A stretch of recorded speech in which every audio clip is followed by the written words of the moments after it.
जोहार जय मूल निवासी में संकेत और आप देख रहे हैं एमएन टीवी।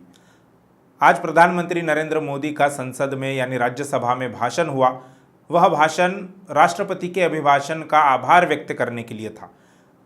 नरेंद्र मोदी जी ने 1.25 घंटे का भाषण किया और उस 1.25 घंटे के अपने भाषण में कई सारी बातों का उन्होंने जिक्र किया, जैसे कोरोना वॉरियर ने किस प्रकार से इस लॉकडाउन के पीरियड में काम किया, पैंडेमिक के समय में उन्होंने काम किया, सरकार ने उनको किस प्रकार से मदद मुहैया कराई, इसके अलावा किसानों को किस प्रकार से मदद कराई गई, फिर गरीब जो लोग हैं उनको किस प्रकार से सरकार ने मदद की। हालांकि इसमें जो मजदूर वर्ग का पलायन बहुत बड़े पैमाने पर हुआ उसका उन्होंने जिक्र नहीं किया। जो आंकड़े नरेंद्र मोदी जी ने संसद के सामने रखे वो आंकड़े कितने सही है और कितने फर्जी है ये एक अलग विषय है। अपने इस भाषण में उन्होंने लोकतंत्र पर बात की, कई बार लोकतंत्र का जिक्र किया और उसको लेकर कई सारी बातें हुई। इसी अपने भाषण में उन्होंने किसान आंदोलन का जिक्र किया, केंद्र सरकार ने जो 3 कृषि बिल लाए, कृषि कानून लाए, उसका उन्होंने जिक्र किया। इसके बाद एफडीआई की एक नई परिभाषा नरेंद्र मोदी जी ने संसद के सामने रखी और यह भी बताया कि किस प्रकार से कांग्रेस का अधूरा काम आज बीजेपी पूरा कर रही है। तो ये 3-4 जो महत्वपूर्ण मुद्दे हैं जिसके बारे में बहुजन समाज को समझना चाहिए कि इसका असली मतलब क्या है और इसके कहने के पीछे मकसद क्या है। तो एक एक करके हम उन 3-4 बातों को समझाने का या समझने का प्रयास करेंगे। सबसे पहली बात उन्होंने कही कि भारत दुनिया का सबसे बड़ा लोकतंत्र ही नहीं है बल्कि भारत लोकतंत्र की जननी है और हम इस बात से पूरी तरह से सहमत हैं। हम मोदी जी का इस बात को लेकर समर्थन करते हैं, इस बात से हम पूरी तरह से सहमत है कि भारत दुनिया का सबसे बड़ा लोकतंत्र ही नहीं बल्कि भारत लोकतंत्र की जननी है। भारत ये मदर ऑफ डेमोक्रेसी है, ये लोकतंत्र की जननी है।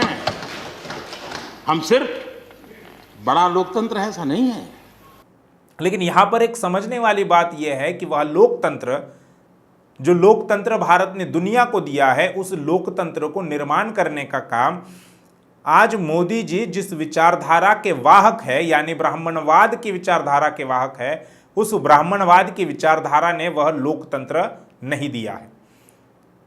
वह लोकतंत्र बुद्ध से भी पहले यानी भारत में जो गण व्यवस्था थी, गण संस्थाएं थी, उन्होंने ये लोकतंत्र भारत को दिया और भारत से इसका फैलाव दुनिया भर में हुआ। तो गण व्यवस्था ने भारत को लोकतंत्र दिया, दुनिया को लोकतंत्र दिया है और इसी गण व्यवस्था को, इसी लोकतंत्र को समाप्त करने का काम ब्राह्मण तंत्र ने किया या ब्राह्मणवादी विचारधारा ने किया, जिसके वाहक आज मोदी जी है, जिसके समर्थक आज मोदी जी है। उस ब्राह्मण तंत्र ने, उस ब्राह्मणवाद ने लोकतंत्र को समाप्त कर दिया और उसकी जगह पर वर्ण व्यवस्था को लागू कर दिया, वर्ण व्यवस्था को समाज पर थोप दिया, जिसमें बहुजन समाज को शूद्र यानी गुलाम बनाया गया था, महिलाओं को गुलाम बनाया गया था, उनको किसी प्रकार का कोई अधिकार नहीं था, उनको अधिकार वंचित रखा गया था। उसके बाद जाति व्यवस्था का निर्माण हुआ, अस्पृश्यता का निर्माण हुआ, आदिवासियों के सेग्रीगेशन का यानी आदिवासियों को जंगल में रहने के लिए मजबूर किया गया, उनको सिविलाइजेशन से तोड़ दिया गया, नागरिक व्यवस्था से उनको तोड़ दिया गया। यह सारा काम ब्राह्मणवादी व्यवस्था ने किया, ब्राह्मणवादी विचारधारा ने किया। जिस विचारधारा के आज मोदी जी समर्थक है उसी विचारधारा ने यह काम किया और मोदी जी आज लोकतंत्र की बात करते हैं। आज क्या हालत है लोकतंत्र की? लोकतंत्र को पूरी तरह से समाप्त कर दिया गया है। लोकतंत्र जिन पिलर्स पर, जिन आधार स्तंभों पर खड़ा है उन आधार स्तंभों को ही भ्रष्ट करने का काम या उन आधार स्तंभों को ही ब्राह्मण तंत्र में बदलने का काम हुआ है। आप न्यायपालिका का उदाहरण देख लीजिए, न्यायपालिका किस तरह से सरकार के फेवर में या ब्राह्मणी व्यवस्था के समर्थन में फैसले दे रही है, फिर चाहे वो निजीकरण का हो, आरक्षण का मामला हो, राम मंदिर का फैसला उठाकर देख लीजिए, ईवीएम का फैसला उठाकर देख लीजिए। सारे के सारे फैसले सरकार को बचाने के या सरकार के पक्ष में या ब्राह्मणी व्यवस्था को मजबूत करने के फैसले न्यायपालिका की तरफ से दिए जा रहे हैं। मीडिया का हाल अलग से बताने की ज़रूरत नहीं है। ब्यूरोक्रेसी की जहाँ तक बात है तो अभी रिपोर्ट सामने आई है कि 30 डायरेक्टर लेवल के या डिप्टी डायरेक्टर लेवल के पदों को निजी कंपनियों की तरफ से या निजी क्षेत्र की तरफ से भरा जाएगा। एग्जाम नहीं होगी, जो स्टैंडर्ड प्रोसीजर है यूपीएससी की प्री एग्जाम, मेंस, इंटरव्यू, उसके बाद कोई आईएएस, आईपीएस, आईआरएस बनता है या कोई ब्यूरोक्रेट्स बनता है, तो इस प्रोसीजर को पूरी तरह से बाईपास कर दिया है और सरकार निजी क्षेत्र के लोगों को डायरेक्टली आईएएस के पद पर बिठाएगी। ये बात जून के महीने में ही जब लॉकडाउन था तब सामने आई। नीति आयोग ने 38 लोगों को, निजी क्षेत्र के लोगों को डायरेक्ट इंटरव्यू के जरिए उनको अपॉइंटमेंट लेटर दिए गए। अपॉइंटमेंट लेटर देने तक ये बात किसी को भी पता नहीं थी कि एससी एसटी ओबीसी के आरक्षण को समाप्त करने का एक नया तरीका कॉन्ट्रैक्ट बेसिस पर आईएएस बनाने का या उन पदों को भरने का काम सरकार कर रही है। तो ब्यूरोक्रेसी भी उन्होंने करप्ट कर दी, वहां पर भी उन्होंने ब्राह्मण तंत्र लागू कर दिया। चुनाव आयोग, जिसकी यह जिम्मेदारी है कि भारत में मुक्त, निष्पक्ष और पारदर्शी चुनाव हो, चुनाव आयोग किस प्रकार से सरकार के फेवर में काम कर रहा है, खासकर बीजेपी सरकार के फेवर में काम कर रहा है। तो इस लोकतंत्र को समाप्त करने का काम, जिस लोकतंत्र की बात मोदी जी संसद के अंदर करते हैं, उसी लोकतंत्र को समाप्त करने का काम ब्राह्मण तंत्र लगातार कर रहा है और इसमें मोदी जी का या बीजेपी का बड़ा योगदान है। कांग्रेस का भी अपना योगदान है, लेकिन जिस प्रकार से बीजेपी अभी काम कर रही है उससे लोकतंत्र पूरी तरह से खत्म हो चुका है। अपने उस भाषण में नरेंद्र मोदी जी ने एक और बात कही, वो थी आंदोलनजीवियों के बारे में। उन्होंने कहा कि हम श्रमजीवी या बुद्धिजीवी इस शब्द से परिचित थे, लेकिन पिछले कुछ सालों में आंदोलनजीवी नाम की एक जमात बनी है। हम लोग कुछ शब्दों से बड़े परिचित हैं, श्रमजीवी, बुद्धिजीवी, ये सारे शब्दों से परिचित हैं। लेकिन मैं देख रहा हूं कि पिछले कुछ समय से इस देश में एक नई जमात पैदा हुई है, एक नई बिरादरी सामने आई है और वो है आंदोलनजीवी। उनका हर बात पर यही काम होता है कि आंदोलन करना। अब आंदोलन कब होते हैं? जब विपक्ष, विरोधी दल लोकसभा, राज्यसभा या विधानसभा के अंदर अपनी भूमिका का निर्वहन नहीं करता, सरकार की नीतियों का विरोध नहीं करता, उन नीतियों को लागू करने से नहीं रोकता, उन पर चर्चा नहीं होती, डिस्कशन एंड डिबेट नहीं होते, तब जनता जो है वो सड़कों पर आती है और तब आंदोलन होते हैं।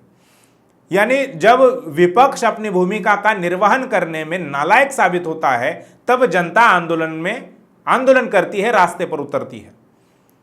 इसके अलावा संविधान ने भारतीय जनता को आंदोलन करने का एक मौलिक अधिकार दिया है। संवैधानिक दायरे में रहकर किसी भी प्रकार की हिंसा किए बगैर आंदोलन करने का मौलिक अधिकार भारत के संविधान ने जनता को दिया है, क्योंकि ये संविधान के आर्टिकल 19 में फ्रीडम ऑफ एक्सप्रेशन का जो अधिकार दिया गया है उससे संबंधित ये आंदोलन का मामला है। इतना ही नहीं, भारत का संविधान ही नहीं तो बल्कि विदेशों से यूनाइटेड नेशंस ऑर्गेनाइजेशन नाम की जो एक बहुत बड़ी संस्था है, दुनिया की संस्था है, उस संस्था ने भी यानी यूनाइटेड नेशंस ऑर्गेनाइजेशन ने भी शांतिपूर्ण तरीके से किए जाने वाले आंदोलनों का समर्थन किया है और यह समर्थन उन्होंने किसान आंदोलन का भी किया है। तो आंदोलन करना ये कोई बुरी बात नहीं है, बल्कि आंदोलन तो सरकार के नीतियों का आईना होती है। सरकार अगर कुछ गलत नीतियों को अपनाती है, उसको जनता पर थोपती है, तो जनता उसका विरोध करती है, उन नीतियों का, उन कार्य पद्धतियों का विरोध करती है। तो सरकार को अपनी गलती का एहसास होता है, गलती समझ में आती है कि नहीं, यहाँ पर हमने ये गलती की है और उसमें सुधार करने की कोशिश करती है। यानी आंदोलन जो है वो सरकार की नीतियों का आईना होती है। अब बीजेपी जब केंद्र की सत्ता में नहीं थी तब महंगाई के विरोध में सबसे ज्यादा आंदोलन बीजेपी ने किए थे। आज अगर हम ये देखें कि जहां पर जिन राज्यों में बीजेपी की सरकार नहीं है, मसलन महाराष्ट्र में बीजेपी की सरकार नहीं है, तो बीजेपी के लोग आंदोलन कर रहे हैं। लॉकडाउन के पीरियड में उन्होंने आंदोलन किया कि मंदिरों को खोल देना चाहिए, इसको लेकर उनका आंदोलन रहा। तो आंदोलन करना यह कोई बुरी बात नहीं है। अगर बीजेपी ने उस वक्त आंदोलन किया था महंगाई के विरोध में, जब वे केंद्र की सत्ता में नहीं थे, आज जहां पर बीजेपी की सत्ता नहीं है, सरकारें नहीं है, वहां भी बीजेपी आंदोलन कर रही है, तो क्या वो बीजेपी के लोग आंदोलनजीवी है? क्या वे लोग परजीवी है?